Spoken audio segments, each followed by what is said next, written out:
প্রিয় শিক্ষার্থী, আসসালামু আলাইকুম। আশা করি তোমরা সবাই ভালো আছো। আজকে আমাদের আলোচনার বিষয় নবম দশম শ্রেণীর হিসাব বিজ্ঞান।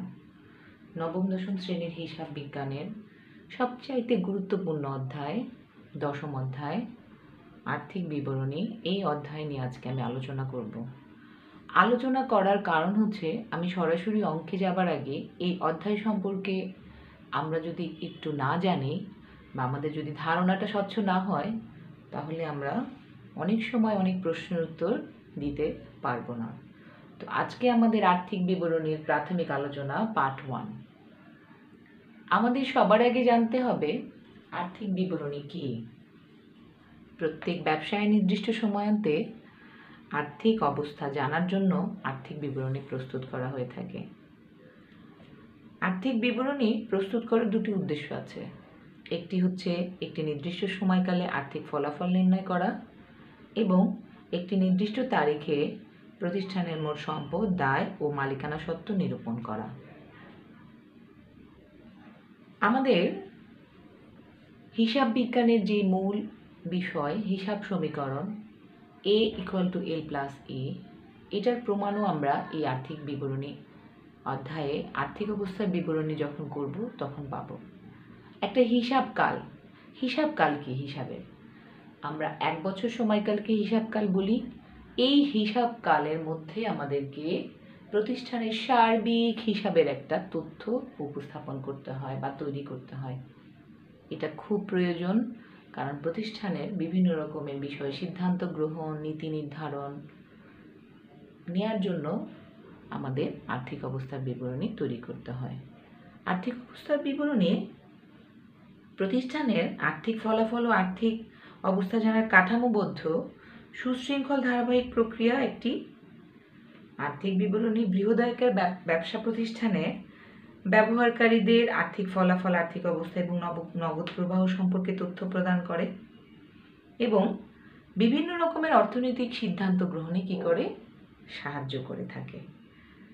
ব্যবস্থাপনার দক্ষতা ও সার্বিক অবস্থার মূল্যায়নের অন্যতম ভিত্তি হচ্ছে আর্থিক বিবরণী।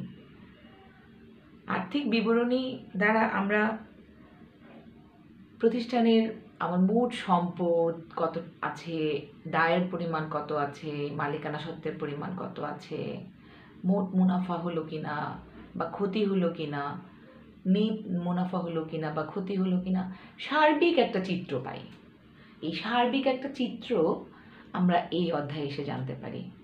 হিসাব চক্রে তোমরা দেখবে যে একদম অষ্টম ধাপ যেটা, সেই ধাপে আসলে আমাদেরকে বলে দিয়েছিল যে আর্থিক বিবরণী করতে হবে এবং আর্থিক বিবরণী হিসাব চক্রের একটি অন্যতম উল্লেখযোগ্য ধাপের মধ্যে পড়ে। এখন আসো আমরা আর্থিক বিবরণী তো সম্পর্কে একটা ধারণা পেলাম যে আর্থিক বিবরণী কি, তাই না? তো আর্থিক বিবরণী কয়টা ধাপ আছে, তো সেই ধাপগুলো কি কি? সেই ধাপগুলো হলো আন্তর্জাতিক হিসাব মান IAS, যেটাকে আমরা বলি ইন্টারন্যাশনাল অ্যাকাউন্টিং স্ট্যান্ডার্ড অনুযায়ী আর্থিক বিবরণী 5টি অংশে প্রস্তুত করা হয়ে থাকে। কয়টি অংশে? 5টি। বিশদ আয় বিবরণী, মালিকানা সত্ত্ব বিবরণী, আর্থিক অবস্থার বিবরণী, নগদ প্রবাহ বিবরণী, আর্থিক অবস্থার বিবরণীতে ব্যবহৃত প্রয়োজনীয় নোট ও গুরুত্বপূর্ণ নীতিমালা। বিশদ আয় বিবরণী কি এখন আমরা একটু জানি। বিশদ আয় বিবরণীতে মুনাফা জাতীয় আয় ও ব্যয় লিপিবদ্ধ হয়। আমরা শিখেছি যে আয় ও ব্যয় কিন্তু দুই ধরনের, তাই না? একটা কি মূলধন জাতীয় আর একটা মুনাফা জাতীয়। তাহলে আমরা যখন বিশদ আয় বিবরণী প্রস্তুত করব তখন আমরা মুনাফা জাতীয় আয় ও ব্যয় লিপিবদ্ধ করব। সেবা প্রদানকারী প্রতিষ্ঠান ব্যবসা ক্ষেত্রে আয়গুলো থেকে সেবা আয় বাদ দিলে আমরা কি পাবো? নেট মুনাফা। আর ক্রয় বিক্রয়কারী প্রতিষ্ঠানে আমরা বিক্রয় থেকে বাদ দিব বিক্রিত পণ্যের ব্যয়, তাহলে আমরা পাবো মোট মুনাফা। মোট মুনাফা থেকে আমরা আবার পরিচালন ব্যয় বাদ দিলে আমরা পাবো পরিচালন মুনাফা। এই পরিচালন মুনাফার সাথে আমরা অন্যান্য আয় যোগ করব এবং অন্যান্য ব্যয়সমূহ বিয়োগ করলে আমরা পাবো নেট মুনাফা। তাহলে আমরা দেখলাম যে বিশদ আয় বিবরণী আমাদের কেন জানতে হবে, কেন খুব জরুরি কেন জানা? দুটো উদ্দেশ্য আছে। একটা হচ্ছে ব্যবসায় নিট লাভ বা ক্ষতি জানা যাবে, আর একটা হচ্ছে বিভিন্ন রকমের আয়ের ও ব্যয়ের বিশ্লেষণ করতে পারবো। দুইটা উদ্দেশ্যের জন্য আমরা বিশদ বিবরণী করব। একটা হচ্ছে আমরা নিট লাভ বা ক্ষতি জানতে পারবো, আর একটা হচ্ছে বিভিন্ন রকমের আয় ও ব্যয়গুলোর আমরা কি করব, এখানে বিশ্লেষণ করব। তো বিশদ বিবরণী প্রস্তুত করার আবার তিনটা ধাপ আছে। একটা হচ্ছে মোট মুনাফা, আমরা একটু আগে বলেছি, আর একটা পরিচালন মুনাফা, আর একটা নেট মুনাফা। মোট মুনাফাটা আমরা কিভাবে বের করব? বিক্রয় থেকে বিক্রিত পণ্যের ব্যয় বাদ দিব, আর মোট মুনাফা থেকে আবার পরিচালন ব্যয় বাদ দিলে আমরা পাবো পরিচালন মুনাফা। পরিচালন মুনাফা থেকে আবার সাথে আমাদের অন্যান্য আয়গুলো যোগ করতে হবে, অন্যান্য ব্যয়গুলো বিয়োগ করতে হবে, তাহলে আমরা পেয়ে যাব কি, নেট মুনাফা। তো আমাদের এই ধাপটা হচ্ছে আর্থিক অবস্থার বিবরণীর প্রথম ধাপ, যেটা করলে আমরা কি পাচ্ছি, নেট মুনাফা। নেট মুনাফার পরে আমরা চলে যাব আর্থিক অবস্থার বিবরণীতে। আর্থিক অবস্থার বিবরণী হচ্ছে ব্যবসায়ের আর্থিক অবস্থা জানার জন্য হিসাবকাল শেষ দিন ব্যবসায়ের সকল সম্পদ, দায় ও মূলধন নিয়ে আর্থিক অবস্থার বিবরণী প্রস্তুত করা হয়। আর্থিক অবস্থার বিবরণীতে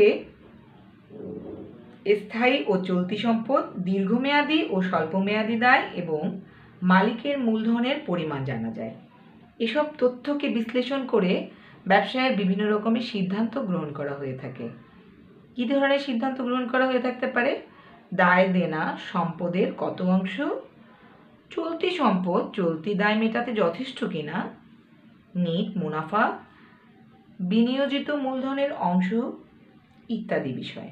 তাহলে আমরা আর্থিক অবস্থার বিবরণী করার পরে আমাদের যে হিসাবের একটা সমীকরণ ছিল এ সমান সমান এল প্লাস এ, এটার প্রমাণ আমরা পেয়ে যাব এবং আমাদের উভয় দিক মিলে যাবে, এবং তারপরে আমরা বিভিন্ন রকমের সিদ্ধান্ত নিব যে আসলে আমরা আমাদের দায় পরিশোধ করার জন্য সক্ষম কিনা, আমাদের লিকুইড মানি যেটাকে আমরা বলি তরল সম্পদ, চলতি সম্পদ, সেটার পরিমাণ কীরকম আছে, বা আমাদের প্রতিষ্ঠানের ঋণের পরিমাণ কীরকম আছে, আমাদের নিট মুনাফা বিনিয়োজিত মূলধনের কত অংশ, এই জাতীয় বিভিন্ন রকমের তথ্য আমরা জানতে পারবো আর্থিক অবস্থা বিবরণীর মাধ্যমে। এই ছিল প্রাথমিক আলোচনা।